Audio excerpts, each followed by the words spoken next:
자, 여러분의 수억 원대 아파트가 걸린 재개발 사업. 이 사업의 성공과 실패, 어디서 갈리는지 아세요? 바로 추진위원회와 조합이라는 이 두 조직의 차이를 아느냐, 모르느냐, 딱 거기서 결정됩니다. 이름은 뭐 비슷비슷해 보이죠. 하지만요, 하나는 사업의 밑그림만 그리는 기획팀이고, 다른 하나는 실제 돈과 모든 법적 책임을 쥔 거대한 회사, 즉 법인입니다. 이 둘의 차이를 모르면요, 내 소중한 재산이 정말 위험해질 수 있습니다. 네, 정말 그렇죠. 재개발은 누구한테는 진짜 황금알을 낳는 거위가 되지만 또 다른 누구에겐 끝도 없이 돈만 빨아들이는 함정이 되기도 하거든요. 아니 도대체 무엇이 이 둘의 운명을 이렇게 극명하게 가르는 걸까요? 바로 그 해답이 오늘 우리가 파헤쳐볼 이 두 조직의 역할에 숨어 있습니다. 추진위와 조합. 이 둘의 차이를 정확히 아는 것. 이게 바로 내 재산을 지키는 가장 확실하고 유일한 방법입니다. 자, 그럼 지금부터 그 핵심을 한번 제대로 들여다보죠. 먼저 사업의 첫 단추를 꿰는 조직이죠. 바로 추진위원회입니다. 이들은 공식조합이 만들어지기 전에 말 그대로 사업을 추진하기 위해 모인 일종의 준비팀이라고 생각하시면 딱 맞아요. 본게임 전에 몸 푸는 단계랄까요? 법적으로 보면요, 이 추진위원회는 비법인 사단이라는 좀 독특한 지위를 가져요. 이게 무슨 말이냐면 쉽게 말해서 아직 정식 회사로 등록하지 않은 뭐랄까 동호회나 어떤 모임 같은 상태라고 보시면 됩니다. 바로 이 임시조직이라는 점이 나중에 내 재산과 빚 문제에서 어마어마한 차이를 만들어냅니다. 이게 진짜 중요한 포인트인데요.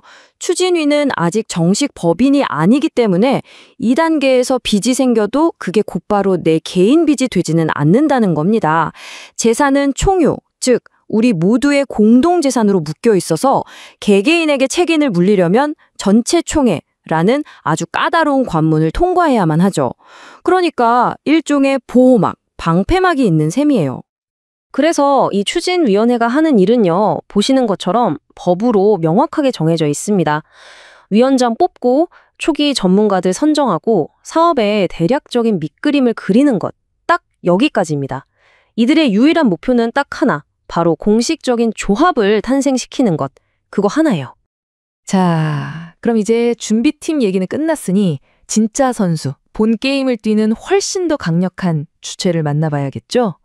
바로 재개발 조합입니다. 추진위가 열심히 동의서를 모아서 구청 인가를 받고 법원에 등기를 마치는 그 순간 모든 것이 바뀝니다. 조합은 법인으로 완전히 새롭게 태어나는 거죠. 이제 조합은 우리 개개인과는 분리된 독립적인 법적 인격체가 되는 거예요. 스스로 계약하고 빚을 지고 소송도 하는 모든 권한과 책임을 가진 완전한 사업 주체가 되는 겁니다. 그리고 이 조합이 갖는 권한은요, 정말 막강합니다. 여러분의 옛집이 얼마로 평가될지, 새 아파트를 받으려면 돈을 얼마나 더 내야 할지, 과연 어떤 건설사가 우리 아파트를 짓게 될지, 이 모든 핵심적인 결정이 바로 조합의 손에 달려 있고요. 이건 모든 소유주의 재산에 직접적인 영향을 미치게 되죠. 자, 여기서 아주 중요한 법의 원칙이 하나 등장합니다. 바로 준별 원칙이라는 건데요. 쉽게 말해 추진위가 할 일과 조합이 할 일은 칼같이 나뉘어 있다는 뜻입니다. 서로의 영역을 절대 침범할 수 없죠. 그리고 바로 이 지점에서 가장 큰 분쟁의 씨앗이 싹트기 시작합니다. 자, 이제 하이라이트입니다. 이 두 조직, 추진위원회와 재개발조합, 도대체 무엇이 어떻게 다른지 한번 제대로 맞붙여서 명확하게 짚어보겠습니다.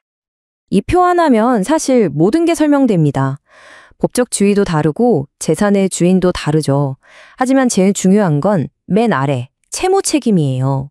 추진위 단계에서는 빚이 생겨도 일단 단체 자산으로 막고 개인에게까지 오려면 총회 결의가 필요했잖아요. 하지만 조합이 되는 순간 모든 빚은 오롯이 조합이라는 법인이 혼자서 다 책임지는 겁니다. 재정적 책임의 주체가 완전히 그리고 영구적으로 바뀌는 거죠. 바로 이 경계선을 넘을 때 문제가 터지는 겁니다. 만약에 의욕이 너무 넘치는 추진위원회가 자기 권한 밖의 일, 예를 들어 시공사를 미리 정한다거나 하는 조합이 해야 할 본사업 계약을 덜컥 맺어버리면 어떻게 될까요? 그 계약 법원에 가면 그냥 무효, 즉 휴지 조각이 될 수 있습니다. 그럼 사업은 그대로 올스톱이고 몇 년짜리 지긋지긋한 소송전에 빠져드는 최악의 시나리오가 펼쳐지는 거죠. 이 그래프를 보시면 조합의 무게감이 한눈에 확 들어오죠. 추진위는 과반수 동의만 받으면 됐지만 조합 설립은 차원이 다릅니다. 소유주 4분의 3, 그러니까 75%가 동의해야 하고 토지 면적으로도 절반을 넘어야 해요. 아니, 왜 이렇게까지 까다롭게 할까요? 이유는 간단합니다. 조합은 여러분의 재산권을 직접적으로 바꿀 수 있는 막강한 권한을 갖기 때문이죠. 그래서 법이 그만큼 더 강력한 민주적 정당성을 요구하는 겁니다. 이 정도 동의는 받아와야 그 힘을 인정해 주겠다는 거죠. 자, 그럼 지금까지 머리 아픈 이론 얘기는 충분히 했으니까 이제 제일 중요한 거. 그래서 도대체 나는 뭘 해야 하는데 이 질문에 대한 답을 찾아봐야겠죠? 내 재산을 지키는 실전 체크리스트. 지금 바로 시작합니다. 첫째, 모든 계약을 감시해야 합니다. 특히 추진위 단계에서 맺는 계약들이 조합의 고유 업무까지 침범하고 있지는 않은지, 그 권한을 넘어서고 있지는 않은지 정말 매의 눈으로 지켜봐야 합니다. 미래에 터질 법적 분쟁과 사업 지연은 대부분 여기서부터 시작되거든요. 둘째, 완전한 투명성을 요구하십시오. 여러분은 구경꾼이 아닙니다. 엄연한 사업의 주인으로서 회의록, 계약서, 회계 감사 결과까지 모든 것을 들여다볼 법적 권리가 있습니다. 사업 초기부터 리더십을 투명하게 감시하고 책임을 묻는 것, 이게 정말 중요합니다. 그리고 가장 중요한 세 번째, 바로 참여입니다. 기억하세요. 누가 알아서 잘하겠지 하는 수동적인 소유주는 위험에 그대로 노출될 뿐입니다. 추진위원회 총회부터 조합의 모든 의사결정까지 직접 참여해서 목소리를 내고 여러분의 투표권을 행사하는 것. 그것만이 내 재산권을 지키는 유일하고도 가장 확실한 방법입니다. 마지막으로 이 말을 꼭 기억해 주셨으면 합니다. 추진위원회는 사업의 지도를 그리는 단계이고 조합은 그 지도를 들고 실제로 운전하는 실행자입니다.